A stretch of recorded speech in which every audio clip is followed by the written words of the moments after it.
Well, let's hear that scary story. It was a dark and stormy night. Well, of course, it didn't begin with anything as cliched as that, though Once Upon a Time is probably even more cliched, so maybe I should learn to keep my mouth shut. Oh my god! The pipes! What the fuck is that?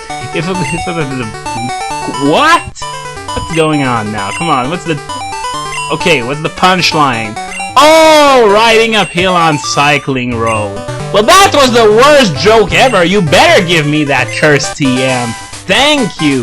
It would have been interesting maybe on Tyranitar, but it's not like I would have used it anyway, probably.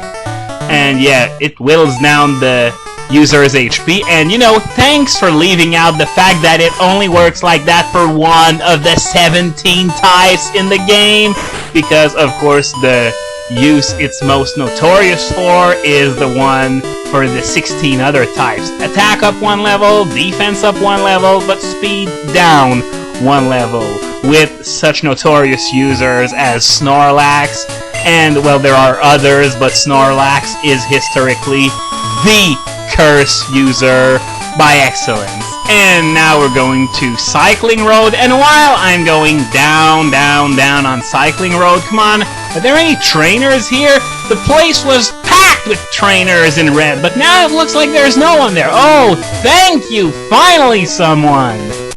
So while I'm going down Cycling Road, might as well make most of it. Well, you've probably already heard of it from Chugga Conroy himself, making any other promotion utterly redundant, but the next Speed Gamers Marathon is drawing near again, and guess what? This time it's in our virtual front lawn. They're going to be throwing their second annual Pokémon Marathon. Well, annual is a big word. Probably if they succeed this time, they won't be doing one again, but then again, it might be an annual tradition anyway. We don't know for sure. We're gonna see next year, I suppose. But yeah, they are going to be doing this 2 weeks from now. It's going to begin on Friday, the 18th of December at 7 p.m. Eastern, 6 p.m. Central, 4 p.m. Pacific, and so on and so on. If you live somewhere else, well, I'll let you look up the hour on your own, because I'm not about to give them all. Anyway, this time they are raising money for Allie's House, which helps kids with cancer and their families, and you might recognize this as the same charity they raised money for in their March 2009 Zelda Marathon. I'm saying March 2009 specifically because I think that was their third Zelda Marathon, or was it the fourth? I think it was the third, but let's not pay any attention to those nitpicky details, shall we? So as you may remember from last time I mentioned them, last time they were trying to go for $100,000 in total donations throughout all of their marathons, and they fell just a wee bit short of that in the Resident Evil Marathon, though we're pretty sure we're gonna do it this time. And it's not like it's, a big deal, like someone is going to put them over the top this time, but because in my opinion, every donation is worth something, whether it's $1 or $2,000. But it's still nice having all those zeros, like they raised $100,000 for charity.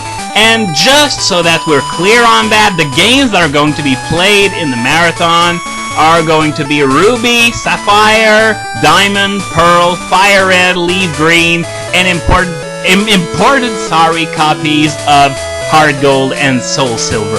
They will not be playing Red, Blue, Yellow, Gold, Silver, Crystal, Emerald, or Platinum, because, well, I don't know why they're not playing Emerald or Platinum, to be honest, because it would have been remarkably helpful, especially Platinum, and it's a shame that they couldn't swap out, either Ruby or Sapphire for Emerald, and same thing for the Generation 4 games. But the problem is that there's one Pokemon in each game that unfortunately stops them from doing so. So if you want to point fingers, those Pokemon are Zangoose, Lunatone, Stunky, and Glameow. That's all. Those 4 are the only reasons why we're not going to be seeing Emerald or Platinum. And as for why they're not playing Generation 1 or 2 games, well, it's because, well, for one, they're already playing Fire Red, Leaf Green, Heart Gold, and Soul Silver, so playing them would be sort of redundant. And the whole point is that they can send every Pokemon to either Diamond or Pearl afterwards, I think. Last year it was Diamond. They may go with Pearl this time, though. I don't know, and I honestly don't care, since I'm not going to be the one who wins the cartridge anyway. Because that's something else. The cartridge with all the Pokemon on it is going to be given away as a prize to, I don't know if it's whoever donated the most throughout the entire marathon, or I don't really know what is required, but it's safe to assume that I'm not going to be in the running for it no matter what. Oh yeah, I almost forgot they're going to play Ranch as well to get Mew. Because, well, that was one of the best parts last year of the marathon, honestly, seeing them play Ranch.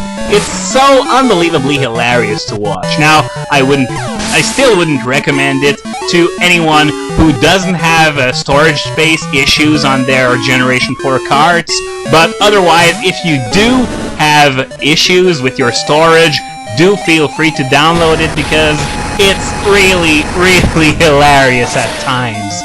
Especially in a ranch when there's like 500 Bidoofs or something. You get the idea. And one last thing, let's hope that all the games go the distance this time, because last year it was Ruby that stopped working on Monday morning that threw a wrench and everything, so let's keep our fingers crossed. And actually, I lied about this being the last thing I wanted to say about this marathon. The reason why I mentioned Chugga Conroy before is because, as you probably already know, he already announced on Twitter that he is going to be playing in the marathon. He is going to be playing Fire Red. So for those of us who are going to be hanging out in the chat, God friggin' help us! This is going to be a madhouse with Chugga Conroy in the house. You know, every single marathon, the first hour or two, there are insane amounts of "Where's Chugga? We want Chugga! Chugga! Chugga! Chugga!" spam. And now that we know that he's actually going to be in the house, this is going to be crazy. Someone on the forums joked that the fanboys are going to be filling up 6 chat rooms, and we're gonna have to seek higher ground on chat 7 just to keep ourselves safe from the spammers. And God help me if I see one person saying, "I want to see Chugga on camera, else I won't donate." Well, if you say that, I will personally hunt you down and beat you up with a baseball bat with a few rusty nails in it. And the reason why I'm saying that is because I get the feeling we are going to see a lot of it, and that several $100s in donations are going to be entirely dependent on Chugga showing his face on camera. And it's not like I envy Chugga's celebrity status or anything like that. It's not like I want to be in Chugga's shoes, because unlike Chugga, I'm still capable of having an intelligent discussion on my YouTube channel, and I love you guys for that. I have no words for how thankful I am that you at least have more intelligence than an amoeba. Now don't get me wrong, I'm not saying everyone who likes Chugga and watches his LPs has the intelligence of an amoeba, but that several of them are, just judging by what I'm seeing on the chat rooms every single marathon. I think I can forge an opinion for myself, and I think it's fairly accurate. So, I'm not generalizing. Kudos to those of you who can watch Chugga's videos without wetting your pants. You are simply not as common a breed as I would like it to be. Okay, so I'm done venting, and it felt good, and that is going to be it for now, I think. So, I hope, it didn't show too much that I still have a stuffed nose from my cold. Though I'm feeling a lot better now.